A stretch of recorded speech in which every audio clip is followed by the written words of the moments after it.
우리 앞에 사람과 인사하겠습니다. 주님의 이름으로 사랑하고 축복합니다. 사랑하고 축복합니다. 다시 한번 인사할까요?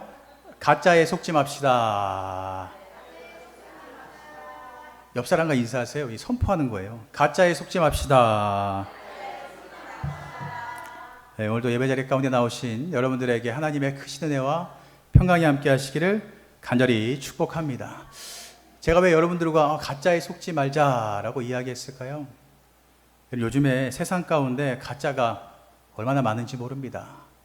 진짜의 흉내를 내면서 자기가 진짜인 양 가짜인데 가짜가 진짜의 자리를 꿰차고 속이면서 살아가는 세상, 이 세상을 우리는 살아가고 있습니다. 얼마 전에 제가 이 설교를 준비하면서 이런 기사를 봤는데 어떤 사람이요 평생 동안 한 가지를 모았다라고 이야기해요. 그것이 무엇이냐면 유명 화가의 그림을 하나하나 수집하는 거예요. 여러분, 유명 화가의 그림을 수집하면 어떻게 돼요? 시간이 지나면 지날수록 그 값어치는 계속해서 상승되고 이 사람은 생각했겠죠. 훗날 내가 어마어마한 부자가 되겠구나 라는 생각으로 그림을 열심히 모았습니다. 그리고 이 그림을 아주 가보로 여기면서 잘 보관하고 불이 나도 내가 다른 것 말고 이 그림만은 가장 먼저 챙겨가겠다라는 이 굳은 결의를 가지고 열심히 살았어요. 그러다가 어떤 사람이 물어본 거예요. 야, 저 그림 진짜야 가짜야? 라고 물을 때에 당연히 진짜지 라는 말을 하죠. 그런데 그 사람이 그런 거예요. 저 그림 진짜 같지 않은데 한번 감정 받아봐. 그래서 이 사람이 울며 겨자 먹기로 내 마음엔 저 그림 진짜인데 라는 생각이 들었지만 감정을 받게 됩니다. 근데 감정을 받았더니 어떤 결과가 나타나게 되냐면 그 그림은 가짜라는 판명을 받게 됩니다. 평생 진짜인 줄 알고 내 목숨과도 같이 모았던 그 그림이 가짜라고 판명받는 그 순간 그 사람의 마음은 어떠했겠습니까? 허탈하고 절망 가운데 빠지지 않았겠습니까? 여러분, 그림이 가짜라고 판명받으면요 그저 허탈하고 물질적인 손해만 보면 그냥 끝납니다. 근데 여러분, 진짜 심각한 것이 무엇인지 아십니까? 우리가 일평생 동안 신앙생활이라고 하는 것, 신앙이라는 것을 붙잡고 매일매일 예배드리고 기도하고 헌신하고 살아가는 이 신앙생활에 있어서 가짜가 들어와 있을 때가 여러분 얼마나 큰 위험인지를 깨닫는 여러분 되시기를 간절히 바랍니다. 내가 평생 믿어왔던 예수님, 내가 평생 붙들고 믿었던 그 복음이요 성경이 말하는 진짜 복음이 아니라면 사람들이 만들고 내가 만든 가짜 복음이었다면 여러분 우리가 그 마지막 날 주님 앞에 섰을 때에 어떤 결과가 나타나겠냐라는 것입니다. 그럼 여러분 이 시간 주님께서 바울을 통해서 우리에게 말씀하는 이유가 무엇이겠습니까? 마지막 때가 가까워지고 있는 이때에 하나님의 그 심판대 앞에 서게 될 날이 가까워지고 있는 이때에 가짜가 판치고 있는 이 세상 가운데 너희는 과연 진짜 믿음을 붙잡고 살아가고 있는지에 대한 점검을 하라라는 우리 하나님의 외침이다라는 것을 여러분 들으시기를 간절히 바랍니다. 여러분 저는요 여러분들의 무엇을 책임지는 사람이에요? 구원, 영생, 하나님의 나라 가운데 들어가기를 책임지는 사람입니다. 그래서 저는 어떤 것을 전해요? 성경 외의 것은 단 하나도 이야기하지 않습니다. 제가 성경 외의 것을 이야기하면 가지고 와보세요. 제가 다 찾아드릴 테니까. 저는요 제 개인적인 감정으로 절대 여러분들에게 이야기하지 않습니다. 하나님께서 일주일 동안 주신 말씀, 성령께서 주는 감동을 가지고 너희 성도들과 이 은혜를 나누고 결단하면서 하나님의 나라를 만들어가라 라는 하나님의 뜻 가운데 이야기를 합니다. 어떻게 보면 오늘 말씀도 잘 들어보시면 여러분들의 마음 가운데 목사님 또 저런 얘기를 하네 라는 생각이 들 수도 있어요. 저도요 여러분들에게 믿으면 천국 갑니다, 믿으면 복 받습니다 라고 하고 싶어요. 그럼 저도 인기가 있겠죠. 많은 사람들이 좋아하겠죠. 야, 저 목사님 대단한 분이다, 인정받겠죠. 세상 사람들처럼. 그런데 그것만 있는 것이 아니라 분명 성경 너머에는 진짜 복음이 무엇인지에 대해서 설명하고 있습니다. 여러분, 이 복음을 제가 이야기할 때 잘 들으시고 여기 계신 모든 분들이 진짜 복음을 붙잡고 진짜 하나님께서 주신 마지막 때에 진짜 하나님께서 약속하신 하나님 나라 가운데 다 들어가시는 은혜가 있기를 주님의 이름으로 간절히 축원합니다. 다시 한번 옆 사람과 인사하겠습니다. 가짜에 속지 맙시다. 여러분, 우리가 진짜를 붙잡아야 되는데요. 오늘 본문 15장은 우리가 잘 아는 것처럼 부활장이다라는 제목이 달려져 있습니다. 여러분, 갑자기 바울이 이 편지 후반부에 부활에 대한 내용을 쓰는 이유가 무엇이겠습니까? 고린도 교회 안에 이 부활의 문제에 대한 것들이 수면 위에 드러났기 때문입니다. 사람들 사이에서 잘못된 부활에 대한 이 이야기가 넘쳐나고 있었기 때문에 사도 바울이 이 이야기를 한 겁니다. 너희에게 내가 올바른 부활에 대한 이야기를 하겠다. 너희가 올바른 것을 알아야 그렇게 바라고 원하는 하늘나라에 들어갈 수 있다는 것을 사도 바울은 이야기하는 것입니다. 이 고린도 교회 가운데 어떤 기막힌 일들이 있었냐면 1절과 2절에 사도 바울이 쓰여져 있습니다. 형제들아, 내가 너희에게 전한 복음을 너희에게 알게 하노니 이는 너희가 받은 것이요 또 그 가운데 선 것이라. 너희가 만일 내가 전한 그 말을 굳게 지키고 헛되이 믿지 아니하였으면 그로 말미암아 구원을 받으리라 라고 말합니다. 1절과 2절을 읽으니 바로 이해가 되지는 않죠. 그래서 제가 이것을 제 말로 한번 써봤어요. 이렇게 읽을 수 있을 것 같아요. 제가 여러분에게 전해줬던 그 복음 기억하시죠? 여러분은 그 복음을 믿음으로 받아들였고 그 믿음 위에 지금도 서 있습니다. 그런데 한 가지 분명히 해야 되는 것이 있습니다. 제가 가르쳐준 그 복음의 말씀을 끝까지 붙들고 가짜 믿음이 아니라 진짜 제대로 믿어야 여러분 구원을 받습니다.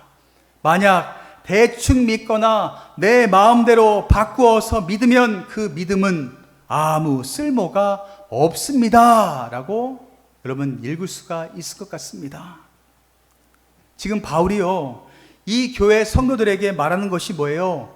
구원에 대한 문제를 이야기하고 있습니다. 신앙생활에서 그렇게 중요하게 여기는 구원의 문제, 하나님 나라에 들어가는 영생의 문제를 지금 사도 바울이 이야기하고 있는 것입니다. 여러분들도 신앙생활을 하는 이유가 뭐예요? 구원, 영생 아닙니까? 그러니 잘 들으셔야 돼요. 근데 사도 바울이 구원받기 위해서 한 가지 조건이 있다라고 단호하게 말합니다. 무엇인 줄 아세요? 헛되이 믿지 않아야 한다라고 설명하고 있습니다. 다시 말해서 우리가 고백했던 것처럼 가짜 믿음을 가지고 살면 안 된다라고 이야기하고 있는 것입니다. 다시 말해서 예수를 믿는다라고 교회에는 앉아있지만 헛된 믿음을 가지고 나아가게 된다면 구원받지 못하는 상태에 이를 수 있다라는 뜻입니다. 여러분 집중해서 들으세요. 교회에 와서 예배 드린다라고 앉아있지만 헛되이 믿으면 구원받지 못한다고 성경에서는 분명히 말씀하고 있습니다. 그럼 여러분 우리는 어떻게 하면 되겠어요? 헛되이 믿는 것이 아니라 진짜 믿으면 되겠죠. 진짜 믿음을 가지고 나아가면 우리는 구원에 이를 수 있게 되고 영생의 자리 가운데 이를 수 있게 된다라는 것입니다. 이런 당시 고린도 교회 안에는요, 놀라운 일들이 많이 일어났습니다. 하나님의 은혜로 은사를 하는 사람들, 기적을 행하는 사람들이 많이 있었습니다. 어떤 사람은 방언도 하고 어떤 사람은 지식으로 넘치고 겉으로 보기에는 아주 성령 뜨거운 교회였습니다. 그런데 문제가 무엇이었냐면 여러분 이 당시 고린도 지역 가운데 흘러 넘쳤던 이 철학적인 것들, 헬라 사상적인 것들이요, 교회 안에 들어오고 이 교회 안에 들어온 헬라 사상들이 이 신앙과 섞이게 됩니다. 그러면서 진짜가 사라지고 가짜 복음이 그 교회 가운데 흘러 넘치는 현상이 발생했다라는 것입니다.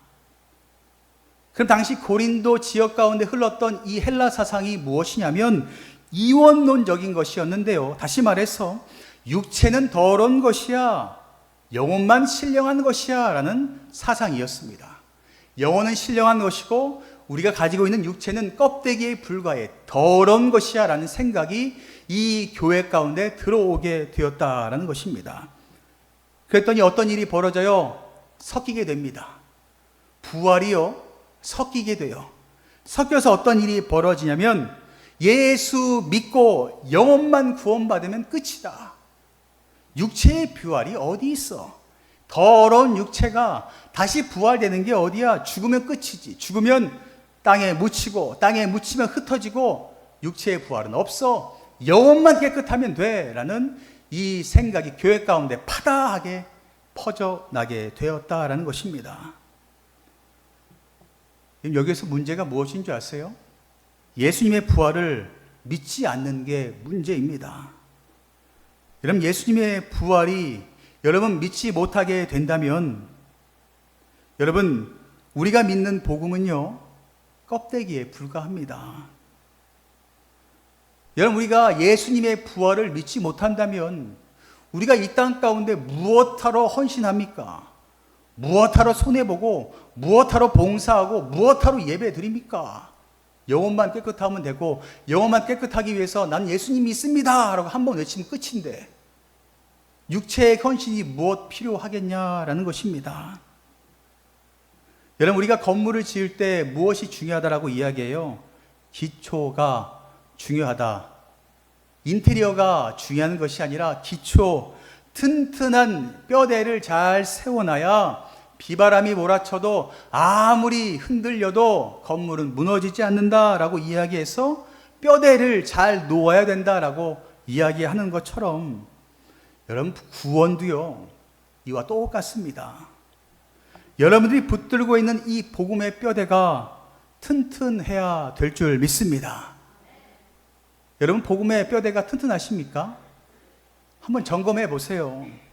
내가 믿는다라고 이야기하는데, 복음을 들었다라고 이야기하는데 진짜 그것이 흔들리지 않고 튼튼하게 자리잡아 계십니까? 바울은요 3절과 4절에 우리가 굳건하게 세워야 될 이 복음의 두 뼈대를 이렇게 이야기합니다. 3절에 보면 내가 받은 것을 먼저 너희에게 전하였노니 이는 성경대로 그리스도께서 우리 죄를 위하여 죽으셨고, 4절에 장사 지낸 바 되셨다가 성경대로 사흘 만에 다시 살아나셨다라고 설명합니다. 여러분, 복음이 이 3절과 4절에 다 들어있습니다. 우리가 흔들지 말고 진짜로 믿어야 될 복음이 이 3절과 4절에 하나하나 담겨져 있습니다. 근데 여러분, 이 3절과 4절에 읽을 때에 바울이요 강조하는 표현이 있습니다. 어떤 표현인지 아세요? 성경대로라는 단어입니다. 바울은 두 번이나 강조합니다. 성경대로 예수님께서 죽으셨고 성경대로 예수님께서 부활하셨다라고 강조하고 있습니다. 예수님의 이 십자가의 죽음과 부활은요 어느 날 갑자기 일어난 사건이 아니라 하나님의 구약 성경의 그 약속대로 이 모든 예언대로 하나하나 이루어진 사실적인 성경의 사건이다라는 것을 설명하고 있습니다. 사랑하는 성도 여러분, 우리가 그럼 붙잡아야 될 것이 무엇이겠습니까? 성경 말씀인 줄 믿습니다. 사람의 생각 좀 붙잡지 마시고 세상의 지식 좀 붙잡지 마시고 여러분, 어떤 문제가 생기면, 어떤 어려움이 생기면, 기도할 거리가 생기면 성경을 좀 붙잡으시기를 바랍니다. 사람에게 달려가서 답을 찾으려고 하지 마시고 주님 앞에 나아가서 성경을 붙잡고 철저하게 한번 씨름해 보시기 바랍니다. 그러면 분명히 하나님께서 그 안에 답을 해결하여 주신다라는 것을 잊지 마시기를 바랍니다. 그러면서 바울이요 진짜 우리가 붙잡아야 될 복음의 첫 번째 뼈대를 무엇이라고 이야기하냐면 성경대로 아까 말씀드린 것처럼 우리 죄를 위해 죽으셨다라고 설명하고 있습니다. 할렐루야. 우리 읽어볼까요? 첫 번째 시작. 성경대로 우리 죄를 위해 죽으셨습니다. 예수님이요, 누굴 위해 죽으셨다고요? 나를 위해서 죽으셨대요. 여러분, 이거를 믿으셔야 됩니다. 예수님은요, 뭐 착하게 살다가 억울하게 죽은 순교자가 아니라 이사야 53장의 예언처럼 나의 죄와 허물을 위해서 십자가에서 죽으셨다라는 것을 여러분 좀 제발 믿으시기를 간절히 바랍니다. 그리고 또 뭐라고 말해요? 장사 지낸 바 되셨다라는 것은요, 어떤 것을 의미해요? 진짜 이분이 완전히 죽으셨다라는 것을 의미하는 겁니다. 세상적으로 볼 때에 정말 죽으셨다라는 것을 사실적으로 표현하는 단어가 바로 장사 지낸 바 되셨다라는 겁니다. 이런 복음에서 절대로 흔들리지 말아야 될 것, 진짜로 붙잡아야 되는 것은요, 나를 위하여, 우리를 위하여, 우리 죄를 위하여 죽으셨다. 누가요? 예수님께서. 이건 꼭 믿으시길 바랍니다. 나 같은 죄인, 죽을 수밖에 없는 죄인, 매일매일 죄 속에 살고 있는 나를 위해서 죽으셨다. 여러분, 이것만 들어도 눈물 나는 것 아닙니까? 이것만 들어도 감사한 것 아닙니까? 이것을 잊는 사람들이 너무나 많습니다. 주님 앞에 죄를 고백하라 그러면 내가 죄인이 아닌데 내가 왜 죄를 고백해? 라고 하는 사람들이 얼마나 많은지 모릅니다. 여러분, 복음의 첫 번째 되는 뼈대는 나를 위하여 십자가에서 예수님이 죽으셨다는 것을 믿음에서부터 시작된다는 것을 기억하시기 바랍니다. 그러면서 두 번째 뼈대가 있어야 되는데, 이 뼈대가 무엇이냐면 성경대로 사흘 만에 다시 살아나셨습니다 라는 것입니다. 다시 한번 읽어볼까요? 성경대로 사흘 만에 다시 살아나셨습니다. 아멘. 여러분, 예수님께서요, 죽음에서 그냥 끝났다면 우리가 무엇하러 예수님 믿습니까? 예수님께서 그냥 죽어서 끝났다면 예수님도 그냥 4대 성인으로 끝나는 것 아니겠습니까? 그런데 그 성인들과는 조금 다르죠. 예수님께서 우리 죄를 위해 분명히 십자가에서 죽으셨습니다. 그러나 거기서 끝이 아니라 성경대로 죽음을 이기시고 부활하셨다라는 것이 여러분, 우리에겐 너무나 큰 사랑의 비밀이다라는 것을 잊지 마시기를 바랍니다. 왜 다시 살아나셨을까요? 성경대로, 예수님께서 말씀하신 대로 하나님의 아들이시며 죄와 사망의 권세를 이기신 내가 유일한 구원자이심을 사람들에게 알려주시기 위해서 죽음을 이기시고 부활하셨다라는 것을 여러분 잊지 마시기를 간절히 바랍니다. 여러분, 이것이 바로 복음입니다. 다른 게 아니라 예수님께서 나의 죄를 위해서 십자가에서 죽으셨습니다. 그리고 또한 나의 구원의 문제를 위하여 죽음에서 이기시고 부활하셨습니다 라는 것을 믿는 것, 이것이 우리가 진짜로 붙잡아야 될 복음이다라는 것을 잊지 마시기를 간절히 바랍니다. 그런데 뭐가 문제예요? 이 복음에 우리의 감정을 섞을 때, 이 복음에 내 생각을 섞을 때, 내 행위를 보탤 때, 세상의 그 지식들을 보탤 때 섞일 때가 문제가 되는 것입니다. 복음은 뭐라 이야기해요? 오직 성경대로 죽으시고 성경대로 살아나신 예수 그리스도밖에 없다라는 것을 이야기하고 있는데, 언젠가부터 나도 모르게 이 복음 가운데 다른 것을 섞어서 신앙생활을 할 때가 얼마나 많은지 모릅니다. 많은 성도들에게 저에게 와서 질문할 때가 있어요. 어떤 질문을 하냐면, 목사님, 저는 예배 드릴 때 아주 많은 은혜를 받습니다. 기도할 때 놀라운 응답의 역사도 받아요. 그래서 하나님께서 나를 구원하실 것 같은 생각이 듭니다. 그런데 문을 열고 집에만 돌아가면 남편과 싸우고 아내와 싸우고 자녀와 싸우고 세상 가운데 일하면서 여러 가지 문제들 가운데 부딪히면서 내 믿음은 과연 있나? 내 구원은 있나라는 생각이 들고 착각이 들고 구원을 잃어버린 것 같은 생각이 들 때도 있습니다라고 고민하는 분들이 너무나 많이 있습니다. 여기 계신 분들도 이런 경우 종종 겪지 않습니까? 내 감정의 기복대로 내가 기분이 좋으면 구원받은 것 같고, 내가 기분이 나쁘면 구원을 잃어버린 것 같고, 내가 기분이 좋으면 교회가 좋고 예배가 좋고, 내가 기분이 나쁘면 교회도 싫고 예배도 싫고. 여러분, 이럴 때가 얼마나 많이 있습니까? 사도 바울은요, 그럴 때 우리에게 이러한 예를 듭니다. 5절부터 8절까지 보면 부활하신 예수님을 만난 목격자들의 명단을 하나하나 나열합니다. 여러분, 이 목격자의 명단을 나열하는 이유가 있겠죠. 사도 바울이 아무 의미 없이 이 목격자들의 이름을 나열하는 것은 아닙니다. 이 목격자들을 보면 5절에 게바에게 보이시고, 후에 12 제자에게, 그 후에 500여 형제에게 일시에 보이셨나니 그 중에 지금까지 대다수는 살아있고 어떤 사람들은 잠들었으며 라고 말합니다. 전 이 말씀을 묵상하면서요, 사도 바울이 이 명단을 이야기할 때에 이것 때문에 했구나라는 것으로 깨달은 것이 있어요. 그게 뭐냐면 지금까지 대다수는 살아있고 라는 단어입니다.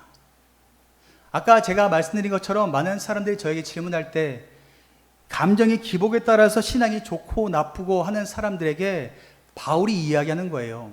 아직까지 예수님을 만나고 진짜 복음을 붙잡고 살아가는 대다수의 살아있는 사람이 있다라고 설명하는 겁니다. 뭐예요? 그럴 때마다 진짜 복음을 붙잡고 진짜 믿음을 가지고 살아가는 믿음의 선조를 봐라 라고 설명하고 있는 것입니다. 여러분, 종교는요, 어떤 체험이나 어떤 이런 감정으로 믿는 것이 아니라 무엇으로 믿는 거예요? 사실로 믿는 겁니다. 성경에 나와 있는 사실로 믿어서 그 사실이 내 안에 자리 잡게 되고, 그 자리 잡은 것이 삶 가운데 열매로 나타나는 것을 통하여 우리가 깨닫는 것입니다. 혹여나 감정대로 신앙생활하는 분도 있습니까? 믿음의 선조를 좀 바라보시기를 바랍니다. 믿음의 목사님들, 믿음의 장로님들, 믿음의 권사님들, 믿음의 집사님들, 때로는 믿음의 성도들의 삶을 좀 바라보시기를 간절히 바랍니다. 우리가 어떤 오늘 결단이 있으면 좋겠어요? 여기 계신 모든 분들이 우리 다음 세대에게 이러한 믿음의 좀 선조들이 되셨으면 좋겠습니다. 아멘이세요? 여러분에서 끝나는 게 아니라 자녀들이 있어요. 그럼 자녀들도 똑같이 우리처럼 감정의 기복대로 가짜 믿음으로 흔들 때가 있잖아요. 그때 당당히 얘기할 수 있는 어른이 좀 되셔야 되지 않겠습니까? 야, 예전에 이런 목사님이 있었어. 야, 예전에 저런 장로님이 계셨고, 저런 권사님, 집사님, 성도님이 있었어. 지금도 저렇게 헌신하시는 거 봐봐. 당당하게 이야기할 수 있는 믿음의 선조들이 여러분 모두가 되시기를 주님의 이름으로 간절히 축원합니다. 그러기 위해서 어떻게 해야겠어요? 사실을 붙잡으세요. 성경의 말씀대로 우리가 먼저 예수님께서 나의 죄를 위해 십자가에서 죽으셨다는 것, 죽음을 이기시고 부활하셨다는 것을 좀 붙잡으시고 온전히 마음 가운데 뿌리 내리시기를 간절히 축원합니다. 여러분, 구원의 확신이라는 것은요, 내 상태를 바라볼 때 생기는 것이 아닙니다. 여러분들 상태를 한번 보세요. 하루, 60분, 1분 1초 매일 바뀌어요. 언젠 좋았다가, 언젠 나빴다가, 언젠 기뻤다가, 언젠 슬펐다가. 여러분, 우리의 상태를 봤을 때 구원이라는 것은요, 확신 가운데 찾아오지 않습니다. 그러나 구원이라는 확신은요, 변하지 않는 하나님의 말씀, 성경대로 이루어진 예수 그리스도의 그 사건을 믿음의 눈으로 바라볼 때에 주어지는 줄 믿습니다. 여러분, 우리가 구원받은 이유는요, 내가 흔들리지 않을 만큼 대단한 믿음을 가져서가 아닙니다. 우리가 아까 말씀드린 것처럼요, 우리가 구원받은 것은요, 예수님의 그 십자가의 죽음을 믿고 부활하심을 믿음으로 말미암아 우리 주님께서 허락하신 그 튼튼한 밧줄이 우리를 얽매이고 있기 때문에 우리가 구원이라는 것에 이룰 수 있게 되는 것입니다. 그러니 여러분 이 사실을 진짜 꼭 붙드시기를 간절히 소망합니다. 이렇게 바울은 이야기한 다음 이 복음과 구원의 확신을 선포한 다음 무엇을 해요? 자기 자신을 또 돌아봅니다. 지난주에 제가 말씀드린 것처럼 바울이 어떤 삶을 살았다라고 이야기해요. 누구보다 복음을 많이 전했고 누구보다 많은 제자들, 누구보다 수많은 믿음의 사람들을 주님 앞에 보냈던 사람입니다. 그러면서 뭐라고 고백해요? 내 마음을 치며 내 가슴을 치며 내가 고백하는 게 있어. 그게 뭐냐면 내가 마지막 날 주님 앞에 갔을 때에 그래 내 복음과 내 헌신 내가 너무나 잘 알아. 너를 통하여 수많은 사람들이 구원의 자리 가운데 서게 되었지. 그런데 왜 너는 그렇게 살지 못했느냐라고 책망받을까 봐 두려워서 매일 가슴을 치며 말씀 앞에 선다라고 이야기했잖아요. 바울이 또 그 행위를 합니다. 9절과 10절 말씀에 나는 사도 중에 가장 작은 자라. 나는 하나님의 교회를 박해하였고 사도라 칭함받기를 감당하지 못할 아주 더러운 자였어. 그러나 내가 나댄 것은 모두 하나님의 은혜였다. 내게 주신 그의 은혜가 헛되지 아니하여서 내가 모든 사도보다 더 많이 수고하였으나 내가 한 것이 아니요 오직 나와 함께 하신 하나님의 은혜로다. 아멘이세요? 사도 바울이 마지막으로 우리에게 말하고 싶은 것은 나된 것은 하나님의 은혜다라는 것을 이 사도 바울이 우리에게 말하고 있습니다.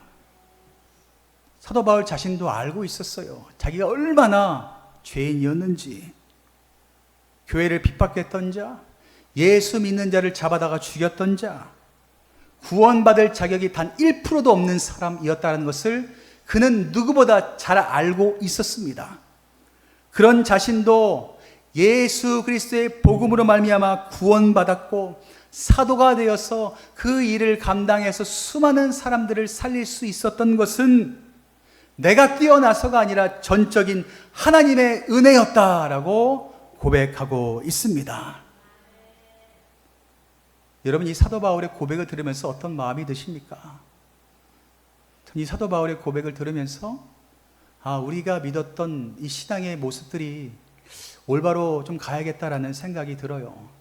사도 바울이가 잘 아는 것처럼 성경도 많이 썼고 많은 사람도 구원했고 지금도 사도 바울은 위대한 신학자다, 위대한 선교자다라고 사람들이 이야기하잖아요.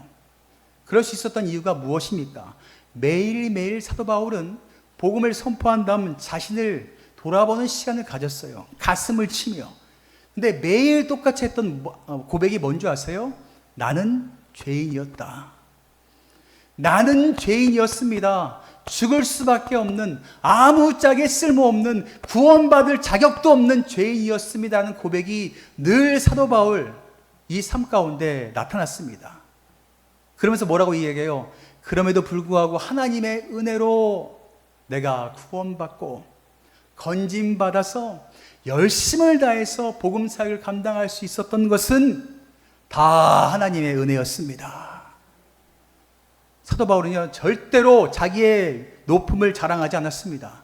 절대로 자기의 그 힘씀과 애씀을 자랑한 적이 단 한 번도 없습니다. 모두 하나님이 하셨다라고 이야기합니다. 여러분, 참된 구원을 가진 사람, 진짜 믿음을 가진 사람의 특징이 뭔지 아십니까? 교만할 수가 없습니다. 절대로 교만할 수가 없습니다.